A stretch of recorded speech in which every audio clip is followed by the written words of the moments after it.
Yo, yo, yo, guys, what's up? Skulls and Bones 444 here. Um, this message is specifically for my karmic masculine, and the initials are JH. I know you watched every freaking video of mine. I'm not stupid.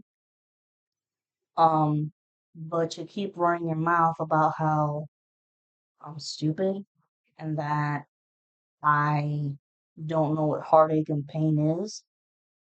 Well, got a message for you. And after this, maybe you'll shut the fuck up.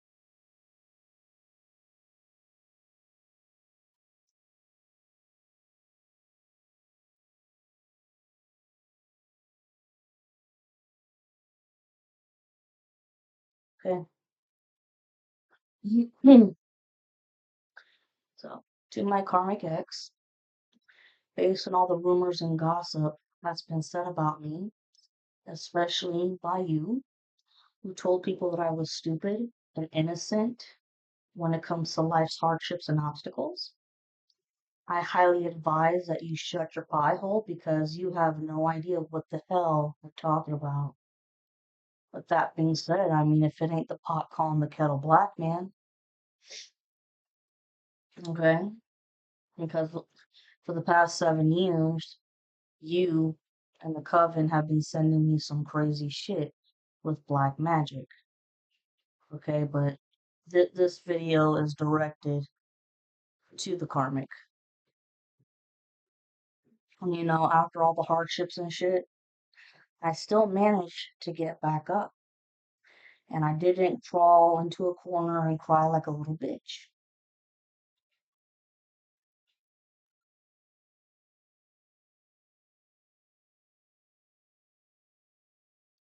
And now, on the other hand, I want to clarify that, oh, excuse me. So, it's like,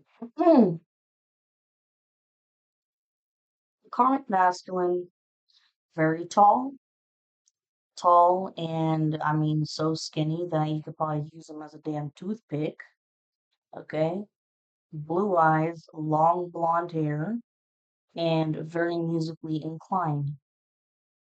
And now my divine masculine, he is also tall and skinny, but he has wavy brunette hair with brown eyes, and he just so happens to be musically inclined as well.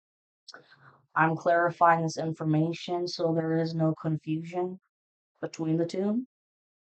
And like I said, this is dedicated to the karmic. Hmm. So, in regards to the karmic calling me stupid and ignorant about life and not knowing what true heartache is and how to cope with the pain of it all, well, I've got some nasty stories for you that would shock your ass when it comes to my life and the asinine shit that I've been through and seen. With that being said, the following list entails the gruesome stories. When I was about 13 to 14 years old, I had just started attending my first public school, and it just so happened to be Valentine's Day. And of course, all the kids are passing out, their Valentine's Day cards and their candies. I was excited, but my excitement died out pretty quickly because I realized how much these kids didn't like me because I was always on the top of my class, kind of like, what was it? The teacher's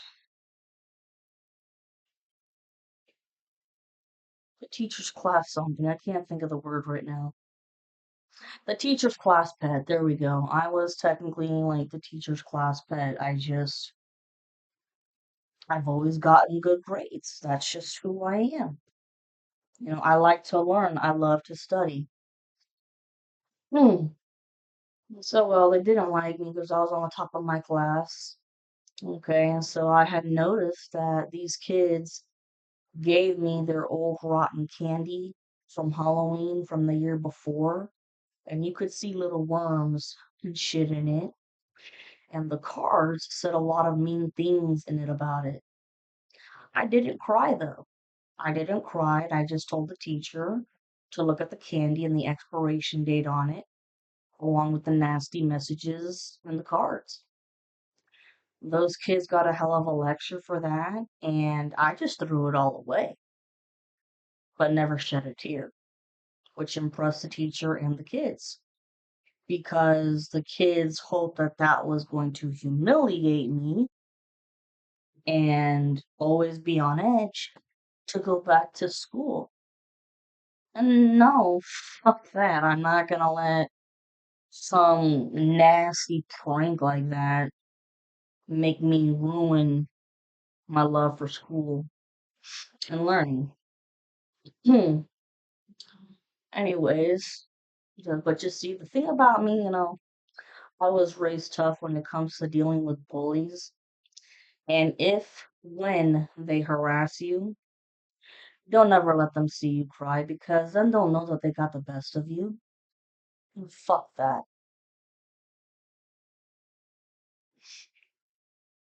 Hmm. Back in 2008, that was the year that my cousin had graduated from high school, which was a very proud moment for the whole family, but it didn't last long. It just so happened that the very next day, after he got his diploma, his father was murdered. That's right, murdered. He was shot twice in the stomach and once in the head, which made it difficult for his wife and my mother to recognize who he was. My uncle was the chief firefighter of our county, but unfortunately, he got himself involved with the wrong people and the wrong shit, if you catch my drift. Based on this information, I want you all to know that my uncle was a great guy with an excellent heart, but he just made a lot of wrong choices, unfortunately. With that being said, he had an affair with the wife of the guy who shot him, and eventually this man found out about the affair and decided to take revenge by killing my uncle, killing his wife, and then killing himself. So, talk about a blow to the heart with that.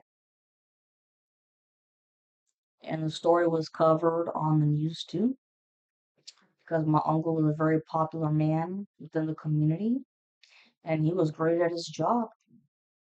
He left behind his wife, three children, my parents, and my mother was so close to him that she actually considered him her brother instead. And when he left behind my parents and myself, and here's the crazy ass shit, all the other kids who had graduated with my cousin, they donated all of the food that they were going to use at their graduation parties. They donated the food to my cousin and the family. Talk about selfless. That's beyond selfless. And finally, I'll never forget riding in the hearse on the way to the funeral, which many people had to stand up against the walls because that's just how popular my uncle was. And everybody had their chance to say something and make their peace with him. Okay. And the last part of the funeral that got everybody, and I mean, this is worth trying like a bitch over.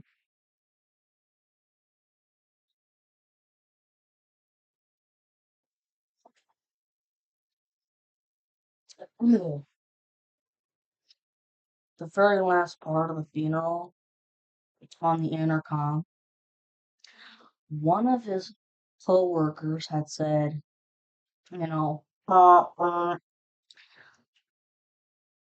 paging blah blah. I'm not saying my uncle's first and last name for professional and personal reasons. But it was, plot, plot, paging so and so. You're being called for your last line of duty. Everybody in the church, and regardless if it was a church or not, we all just lost our shit. Okay? Can you imagine that? And then,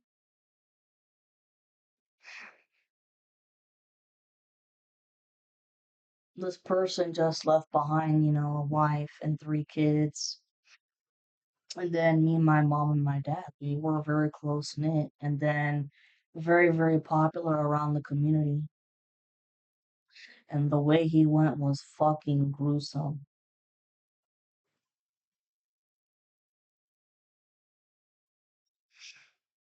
Then back in 2002, when I was hanging out with my aunt on my dad's side, she randomly started talking about the curveballs that life throws at us. And she started talking about religion too, and just started going off on a random tangent that made no sense. Okay. And I had asked her if she was feeling all right. She said she was fine and that she was going to go to bed. Okay. The next morning, when I woke up and tried to get her out of her bed, she couldn't move.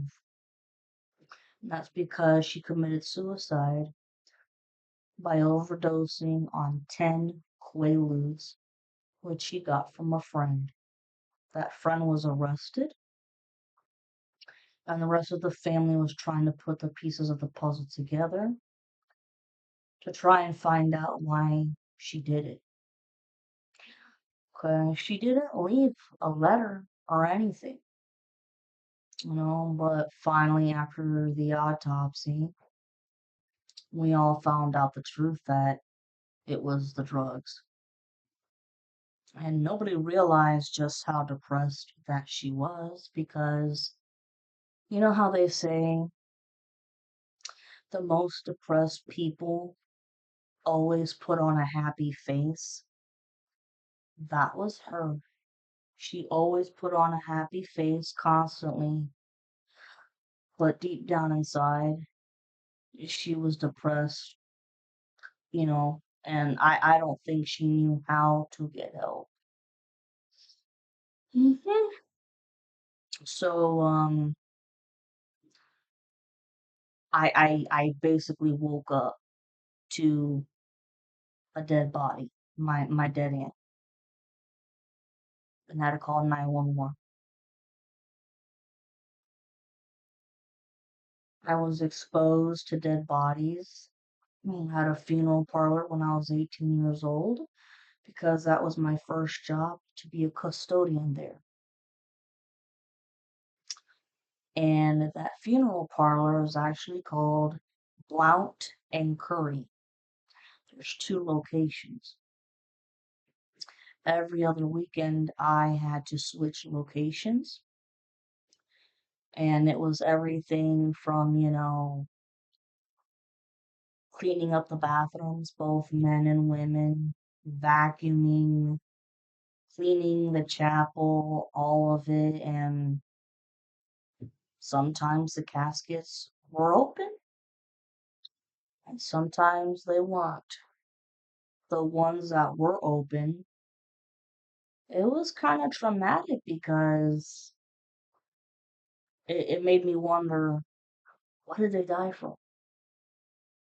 Like, and I'm just a custodian cleaning here as my first job. This was making 7.25 an hour,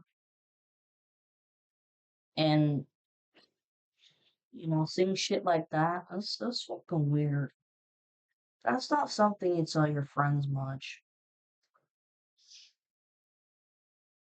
Then I had to go visit a friend in a mental institution because she tried to kill herself. I failed. She tried to kill herself because she ended up having a stillborn and couldn't take the pain. She almost overdosed on ecstasy, Roxy's, oxycodone, and Xanax. Her husband managed to find her just in time because she was in the bathtub and she wanted all those drugs to make her pass out in the tub and she would just drown. But he caught her in time and took her to the hospital. They brought her back to life. And you gotta stuff that tube of charcoal shit down the throat to get all that poison out of your system.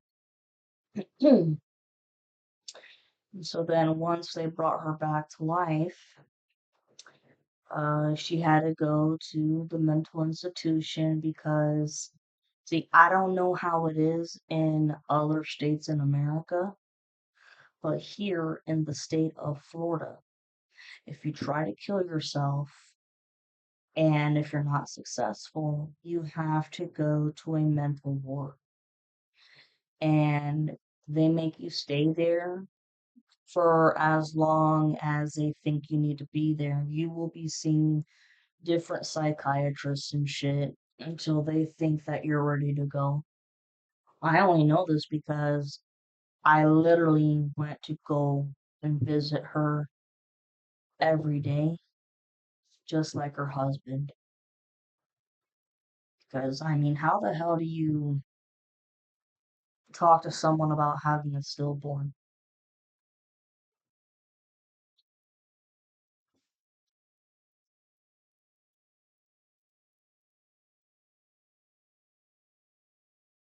Share something?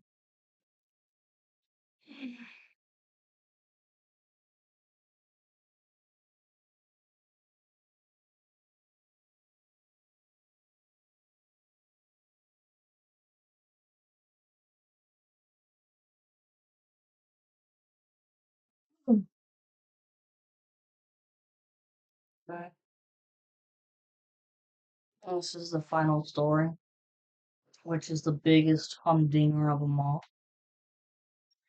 And finally, I saw my dad pass away from a long and painful death of COVID 2 years ago, which I knew that the karmic and the coven did it because I loved him so much and he was my world. And you guys all knew that if you took him away from me, then that would be the hat in the bag. Hat in the bag. Hmm. So, uh, that's because my father, was my world, like I said, and because I also had COVID. I also had COVID, and I couldn't visit him, obviously, and that was for 2 weeks because I was overcoming it myself. But when I was finally able to go to the hospital, I'll never forget the look of his head and body strapped in a gurney while he was shaking uncontrollably because he had such a high fever that his brain kept swelling up and his skull just did not provide enough room for his brain. I can still see the images of his eyes rolling in the back of his head. And the only time he spoke was when the nurses and doctors tried to give him a feeding tube, which he denied because he always knew that he didn't want to live like that. And here's the thing, guys. My father used to be a physician's assistant. So he worked at two hospitals and he saw some shit. And whenever he went to hospice and saw people that were living off of life support and feeding tubes, he made a promise to himself and said, I don't want to live like this. Fuck that. If I'm ever in this kind of position, let me go. And in his will, he specifically put DNR, which means do not resuscitate. That was this situation right here. And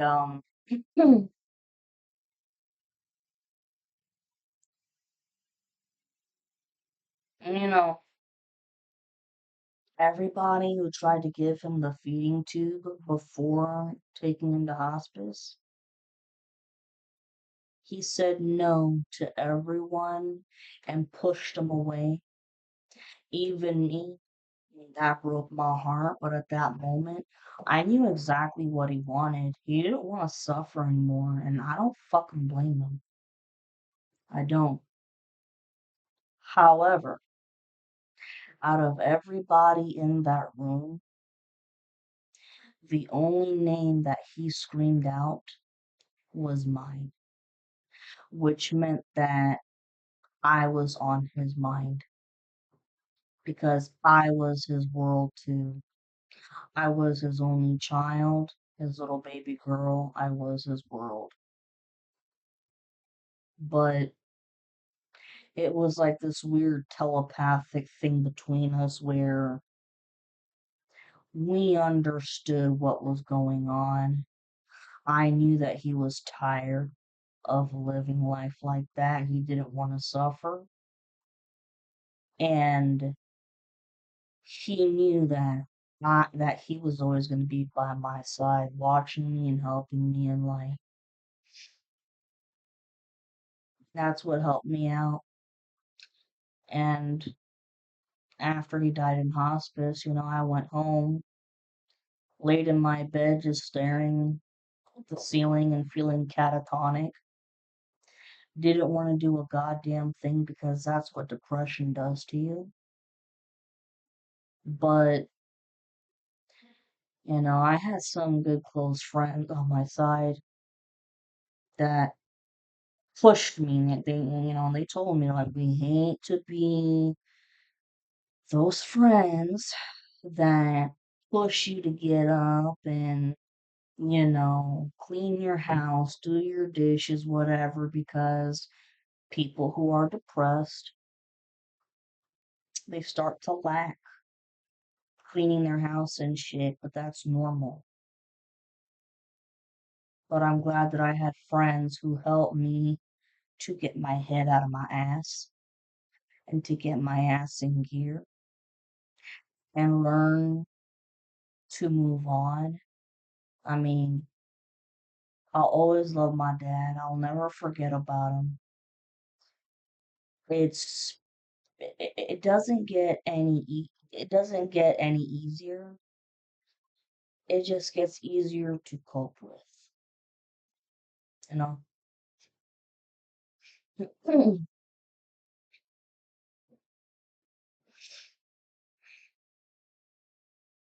So with all that being said,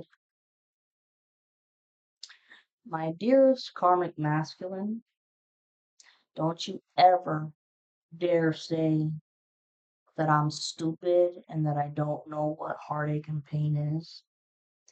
You judge me by the way I dressed, looked, and you thought that I was innocent. I mean, essentially, you judge me by a book, okay? And that's one of the dumbest things that you can do to a person because you don't know what the fuck a person's been through.